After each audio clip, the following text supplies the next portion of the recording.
All right, let's rock and roll. Tennessee falls tonight to Kentucky 78-73. Tennessee basketball right now, it's not in a good place. Um, I have a lot of thoughts about this team. We look at this, if you've listened to my content along the way, I talked about in the non-conference schedule, said not a great non-conference schedule along the way. No matter what happens, that Illinois win was still a really good win. But now that we've gotten into conference play, started off well with the Arkansas win, since that Florida game, it's overall not been good. And let's throw tonight into that one as well, as Tennessee loses tonight 78-73 to Kentucky. And let's be up front with this one. Hats off to Kentucky. Kentucky deserved to win that basketball game. This reminds me a lot of the game, the last regular season game last year, when Kentucky just shot well. Some nights you just have to tip your cap to them as well. And Tennessee has some problems right now.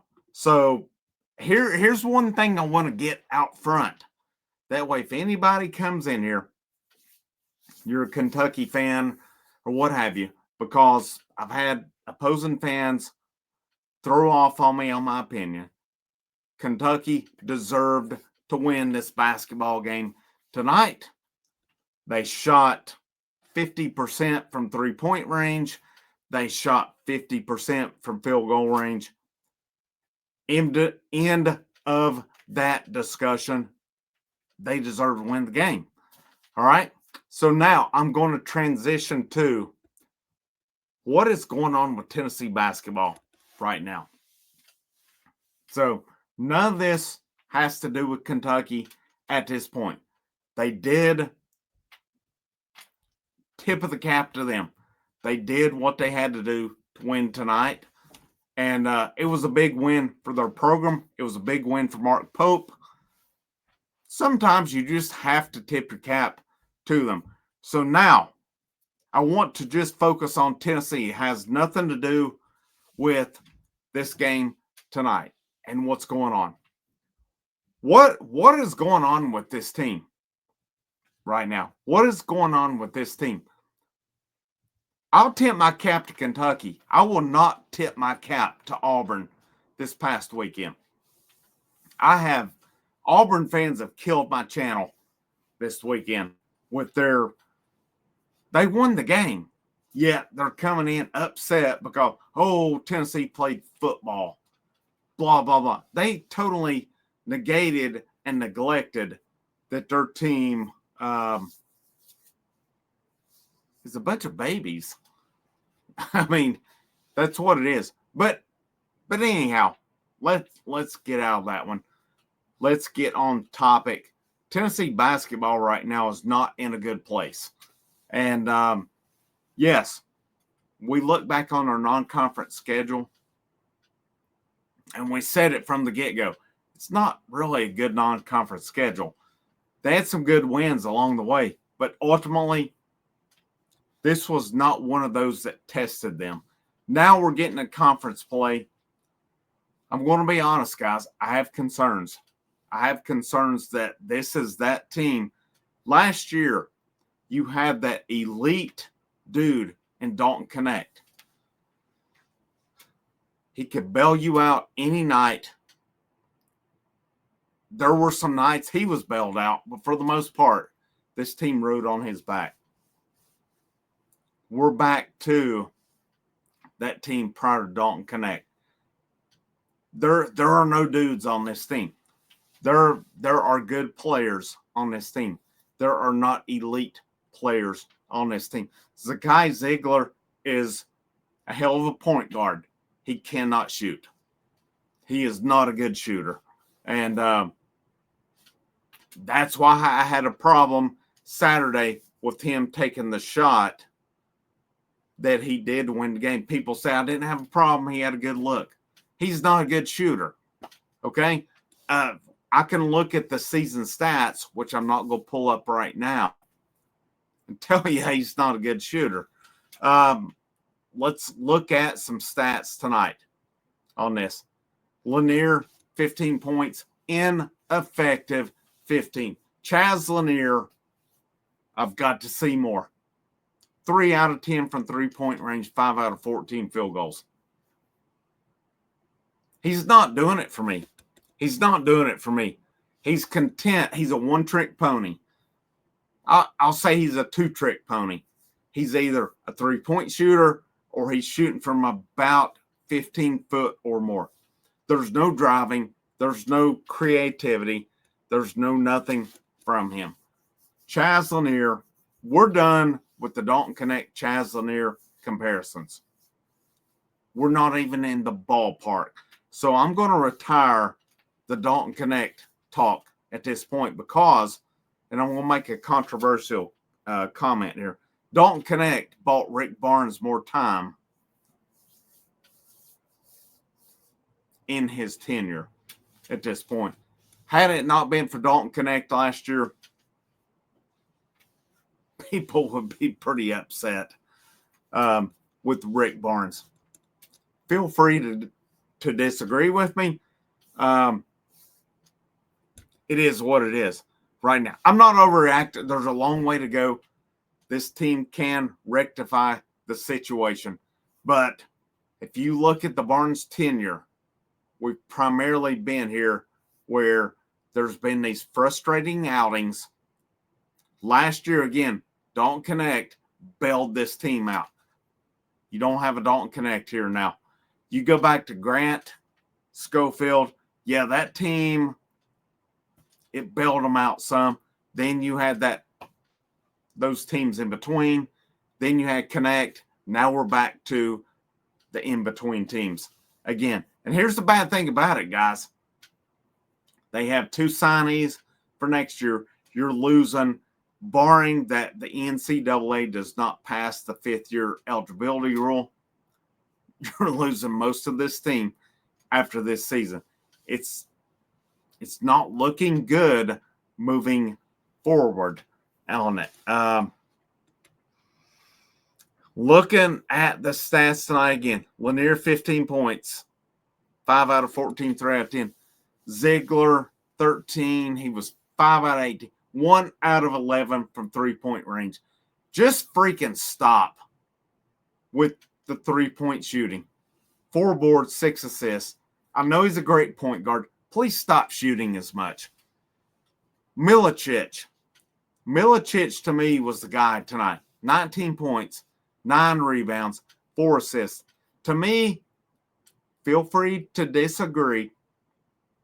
I really feel like Igor Milicic is the best player on this team. I said it in the preseason on this as well. Meshack 6, Akpara 4 points, 7 boards. Boswell played 4 minutes, nothing. Like usual, I know I'm being harsh. He provides nothing right now. Dubar got 17 minutes tonight, 7 points, 4 rebounds. Gainey, 6 points, 2 out of 9, 2 out of 8 3-point range. Just stop. Just stop, guys. Cade Phillips, 3 points, no boards, 8 minutes. This is a very flawed basketball team right now. I said it earlier on a group text with buddies of mine. Cam Carr continues to look worse and worse as the games go along because I think this dude could have had a pretty big role on this team once he came back from his injury, yet he left and went to Baylor. Estrella injury is out. Why did Rick Barnes choose not to fill this roster out? It is man, my opinion has changed on his team because non-conference play really led me to believe that, oh, yeah, this is a really good team. We don't have that guy. We don't have that guy. Ziegler is the best player on the team. He's a phenomenal point guard but he's not a good shooter. He's just not. And he does everything well. His shooting can be okay. It's not great. On the Chaz Lanier, a part of me, guys, wonders, is Rick Barnes breaking these guys? And we've seen it year after year. But the fact tonight that Kentucky goes 12 out of 24 from three-point range. Tennessee goes 11 out of 45. Just stop shooting the ball. And there were numerous times I thought Barnes should have called a timeout. I am not happy with Rick Barnes right now. Don't look into it any further than what I just said. I love Rick Barnes. Right now, I'm not happy with him. Rick Barnes has got to go back and look in the mirror as to what is the problem with this team. Because tonight, I can't blame. There's going to be nights with this team where we say, yeah, the offense is the problem. It's not often we say the defense is the problem. Tennessee won the first half 33-30. Second half, Kentucky went for 48 points on it. 48 on it. Kentucky's second half stats. They shot 62.5% from three-point range. They shot right at 61% from field goal. Inexcusable for Tennessee basketball. Now, it could have been worse, is the bad thing about it. Because, well, no, actually not. Kentucky was 7 out of 16 from three-point range.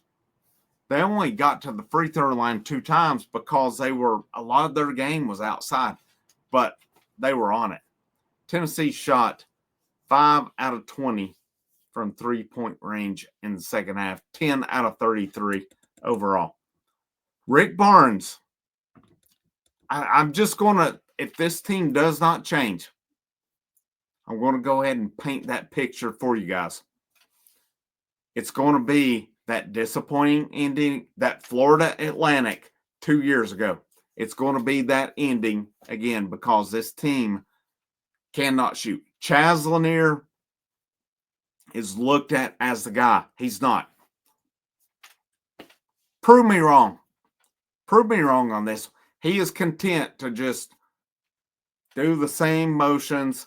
He'll go to the basket. If nobody hits him, he goes back out. He's content to settle on the three. Kentucky wanted him, and they wanted him pretty bad. Prove me wrong. Prove me wrong on that. I think he's better than this. Why am I upset with Chaz? Because I think he is capable of more. Let him drive. Let him do his thing. Is Rick really scared, all these guys, that they're scared to take a shot at this point? We've seen it numerous times. We know Rick Barnes is hard on these guys. Where does it go from here? My main problem tonight is I think you have to win your home games. You have to go back to Kentucky. It gets no easier. You get Florida this weekend. This team is not playing good basketball. The non-conference schedule camouflaged a lot of deficiencies. Where does this team go from here? We'll see. I'm not throwing the towel on them or in on them right now. I have some major concerns. And that offense I watched tonight is not it. And Kentucky is typically not known as a good defensive team. They shut Tennessee down tonight. We have some major problems in Knoxville. What's the fix? We'll see as we go from here. Does Tennessee rebound? We're going to learn a lot this weekend. Do they rebound and beat Florida? Or are we on a downward spiral to where we're a 6, 7, or 8 seed in the NCAA tournament? It's going to be interesting to see. But I'm very disappointed in this loss tonight. But again, hats off to Kentucky. They come in and did what they need to do to win, just the same as they did back in March last year. Frank, House of Orange, I ain't got nothing else to say. Have a great rest of your evening.